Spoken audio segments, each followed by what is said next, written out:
Hi students, welcome to second year commerce class. In our previous class we have learnt about steps involved in organizing. In this class we are going to discuss about importance of organizing. Okay. See, in functions of organization we had 5 functions: planning, organizing, staffing, directing and controlling. Each function has got its own importance. You cannot say something like something is important and this is very light. No. Like in your subjects, everything is important. If you are not perfect in that, somewhere else you will struggle. Even if you pass 4 subjects and you fail one subject also, you won't get certificate. So like this, all 5 functions of management are important, but one is has got greater significance and one is maybe little bit lesser. So like planning, organizing also play a very, very important role in the success of any organization. Remember, the success of any organization is measured in terms of profits, in terms of its efficiency, in performing the given task, in terms of the quality it gives. So if your organizing is well planned, well organized, you are well organized means automatically you will achieve success.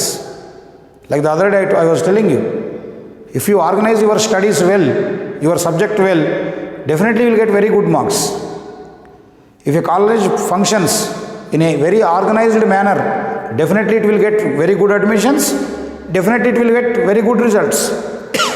So ultimately the success of the business organization depends upon how well they are organized. That means how well they perform the given tasks, how well they arrange the things. Systematic arrangement of things is nothing but organizing. Organizing in simple sentence we can say that systematic arrangement of the things of a business organization. So what is the importance of organizing? Let us understand by various points. First one is benefits of specialization. What do you mean by specialization? Many times during commerce classes we will be discussing specialization, division of work. Even while discussing about Henry Fayol's principles of management also, the very first principle was that division of labor. It is nothing but specialization. What is specialization? Having expert knowledge in a specific field. Expert knowledge in a specific department or specific field. So when you organize your things, what happens, you will identify the capacity and speciality of each person working in your organization. According to their skills, you will assign the duty. Like many times we see outside doctors, cardiologist, orthopedician, pediatrician, dentist, skin specialist, even for bikes also, not only for human repairs, for bikes repairs also we say Honda specialist, Royal Enfield specialist. What do you mean by that specialist? Means having expert knowledge in that particular area. Cardiologist means he knows very well about the heart. So unfortunately if you go to a dentist with a heart problem, you won't come back to home.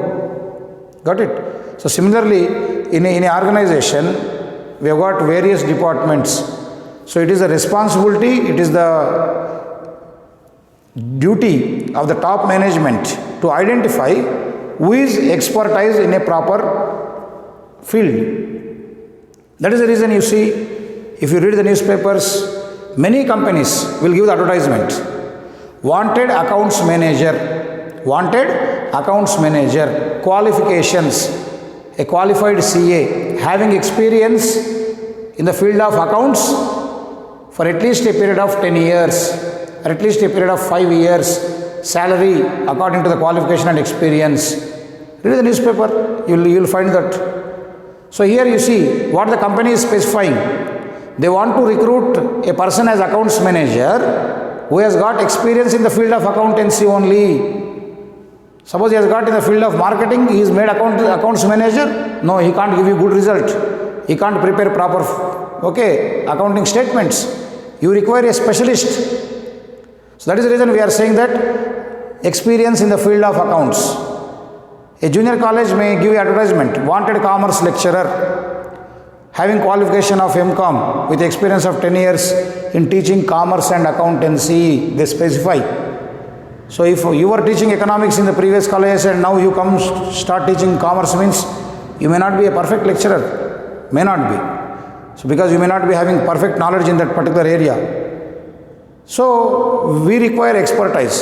So when you got organizing, as we identify the work and we assign the duties, because we are dividing the labor. First we have seen the steps, identification and division of work. First the entire work of the organization is divided into various subgroups, and each subgroup is made as a department, and each department will have a head. For purchase department there will be a purchase manager, for sales department there will be a sales manager, for accounts department there will be accounts manager who has got expert knowledge in that area, and he will be assisted by some other subordinates, again the people who have got knowledge about that specific area.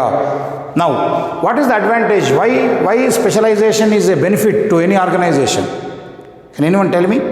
What is the advantage of having specialists, specialized people in your organization? What is the advantage of assigning the job to a specialist rather than a common employee? Can you guess? Whenever you assign the job to a specialist, an expert, the advantage is with minimum resources or input, we get maximum output. This is the advantage of giving work to the specialist. If you go to any specialist about your problem, they identify with, they diagnose you, with your symptoms only. Otherwise, you go to a general doctor who does not know about that, may wrongly diagnose you, may give you wrong medicine, that may trouble you a lot. Similarly, you take your car or bike or mobile, if you hand it over to a wrong person, they will open it and they will spoil that product. So here, specialization, by appointing a specialized person to each and every department, the advantage for the organization is with minimum resources or with minimum inputs, you will get maximum output. Then, the second benefit is clarity in working relationships. This is very much important. Working relationship is very much important. For the purpose of coordination, every individual employee should know what he is supposed to do and what he is not supposed to do. What are his resources, to what extent he has to interfere, to what extent he has to apply the inputs, to whom he has to report, from whom he can take help, to whom he has to approach with respect to problems. These are all called as working relationships. If unfortunately you interfere with others' activities or some others interfere in your activities, that coordination gets disturbed and organization will struggle to achieve the goals. Next, optimum utilization of resources. Right from your first year, I have been telling you that these resources are limited, very scarce. They are not available at free of cost. Any resource, time, capital, technology, material, labor, for everything you are paying. So then what you have to do? You have to use it to the optimum level, maximum benefit you have to take. Like for example, per labor, you are paying 500 rupees. He is supposed to work for 8 hours. Unfortunately, if that labor is working for only 6 hours and 2 hours is sitting idle because material is not available or machinery is not working, means you are wasting your resource. Unfortunately, you have brought a lot of material, but on time you are not using that material for production purpose and it got spoiled. So it is a waste of resource. You have borrowed lot of capital from various sources like shares, debentures, bank loans, but you are not using that capital in a proper manner because you are very poor in management. But for that capital you have to pay either in the form of interest or in the form of dividend. That capital you are wasting. So remember that whether it is land, whether it is capital, whether it is labor, you have to put them to the maximum usage. Then only you will get the maximum output. If you can't use your resource in a proper manner, you will not be successful. Many times you see, I have given various examples. In society we can see people where they can earn per month 1 lakh rupees, 2 lakhs rupees, and where we see people, they struggle to earn rupees 2 lakhs for the entire life. I have given you last year example of Satya Nadella, Chief Executive Officer of Microsoft. His per day salary is 1 crore rupees for him. His salary, incentives, all perquisites including, he will receive around 500 crores per annum. So per annum we got only 365 days. So you divide 500 crores by 365, 1 crore plus. So during lifetime we can't earn 1 crore, but he is earning per day. How it has become possible? Because he has used his resources, his time, his knowledge, his application is good, and he has reached that state.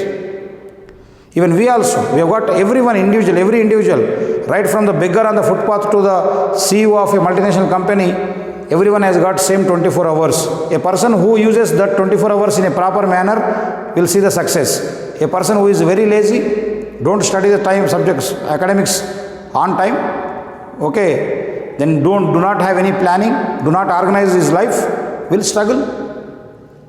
So here also, any organization, we see various private companies will earn crores of rupees, whereas the public sector companies like AP, Telangana RTC, BHEL or say some other companies are incurring heavy losses. Why?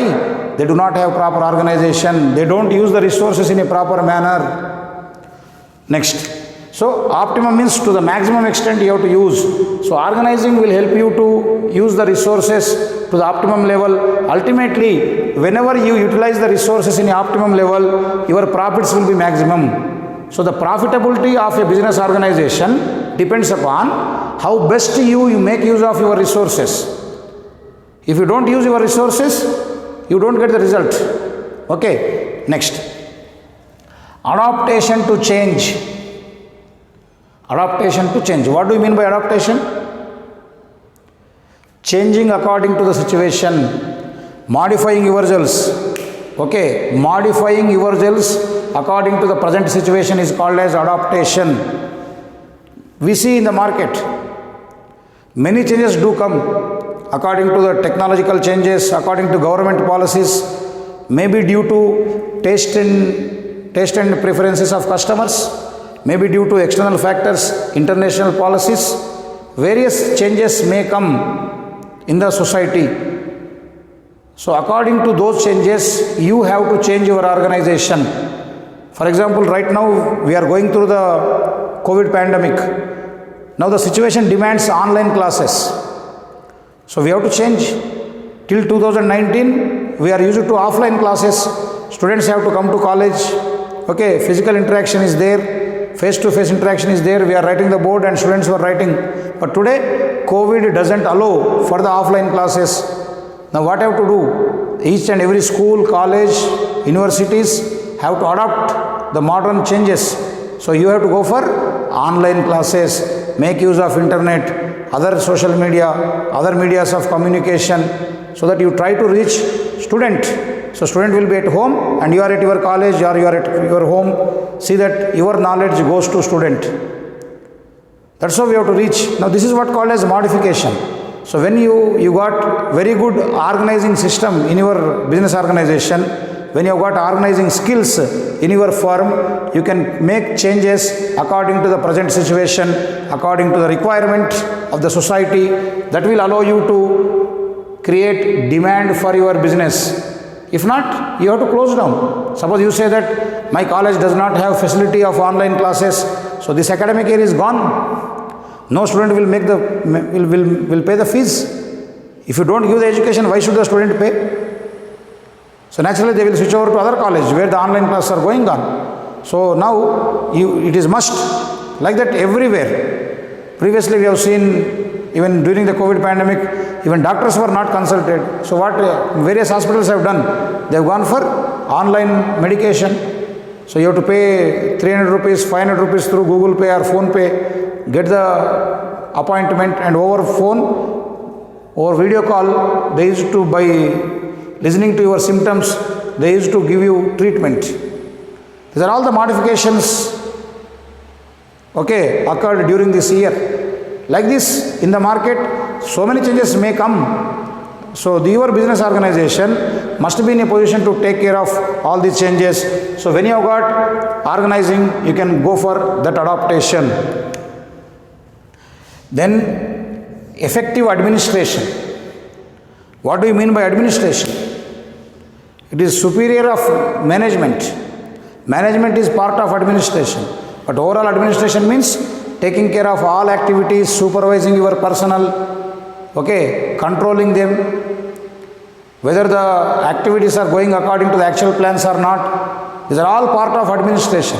Administration is a very vast process. Okay, you have to pass on orders.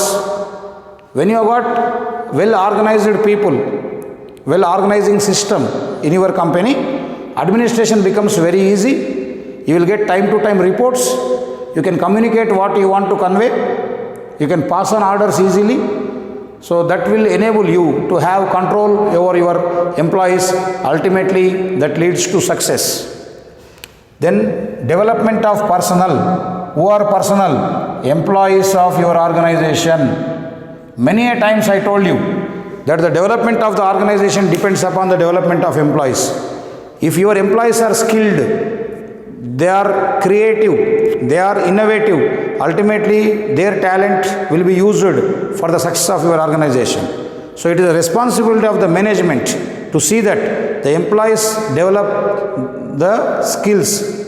For that purpose, if you have got better organizing and they are working in a particular department over a long period of time, due to extensive training, continuation of work, proper guidance from the superiors, the employees can develop their skills. So ultimately that contributes towards the success of the organization. So this is the importance of organizing. Next we will go for staffing.